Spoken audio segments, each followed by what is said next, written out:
This is the most Rode thing to happen in some time. Now, if you didn't already know, it would seem Rode basically just released the product of the year so far. And, well, it's just drivers. And while it is just that, these drivers give the Rodecaster series a big facelift, and it delivers on a massive promise. You see, when the Rodecaster Pro 2 was announced, it came with two main channels and one virtual. USB 1 main, USB chat, which was virtual, and USB 2. And when the Duo came out the year after, samesies. And well, it's been more than enough for most, except for those streamers, which meant on almost any Rode post or video, the same comments kept coming up. So for all you gamers out there that have been asking for virtual channels, well, they're here now. 4 of them, in fact. And yes, this just made the Rodecaster series one of the best streaming devices you can buy. And in case you're wondering why this took so long, well, apparently it wasn't as straightforward as just throwing some virtual channels in. I'm going to get into what you need to do to jump in on the beta bandwagon in a bit. Holy crap, that's hard to say. Beta bandwagon in a bit. Whew. But first, let's check out how you get these virtual channels up and running on your unit. Okay. First, you need to download the beta version of Rode Central. I'm going to have the link down below if you need it. By the way, as of recording this video, this is only good for PC. Mac is on the way, though considering how this is very much a gamer thing, I want to know how many Mac gamers out there are begging for this. Let me know down below. Once you've downloaded it, you want to install it, which is pretty much like installing any other program. Once you have it installed, you need to update the firmware on your Rodecaster. And from there, well, you're pretty much good to go. Kind of.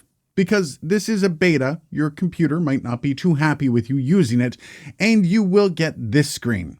So just click here, then here, and you're off to the races. Now, installing this and updating the firmware really won't do anything to your setup because there's still one big thing you need to change in the settings on the Rodecaster. So with that in mind, go into Settings, Outputs, Multi-Track, and then the tab USB 1 Input. You need to switch that to Expanded. This will make all of those delicious changes. Now, once you go into the channel settings, well, you're going to notice a few extra buttons. So for the uninitiated, hit the channel button, then the cog here, then you will see in the Assignments tab all the different options you have for each fader. And you now have a games channel, music channel, as well as A and B channels. Choose the one you want for the fader you want and hit the green check mark. Now, once you have a virtual channel selected and placed on any of the faders, you will see that option pop up into your sound settings. This is very cool. I do have to reiterate, this is a beta release, so there might be some quirks. However, in my testing, I had no such issues. But if you do have issues, Rode wants to hear from you. So make sure you're reporting any bugs to them. Don't just go on social media and complain about it.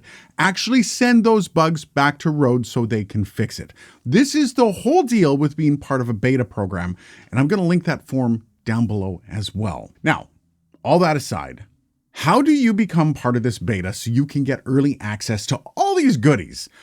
Well, it's pretty simple too. If you're allergic to links in the description like I have it linked, you can just Google Rode beta program and it's the first thing that comes up. Just fill out the form and Rode will send you an email to let you in. Now, once you get that glorious email, it's pretty straightforward to jump in. I also love that in this beta experience, if it isn't for you, it's also super simple to just opt out and go back to the old Rode Central, as well as the old firmware for the Rodecaster. So worry not. However, this is the big question. Knowing that this is coming, does this change any of your plans for getting a Rodecaster? I know a bunch of you made this your absolute deal breaker for Rode and the Rodecaster series, so I want to hear from you guys. Does this make the Rodecaster series the perfect streaming solution? If not, what else do they need to improve upon? Let me know down below. Cheers, guys, and thanks for watching.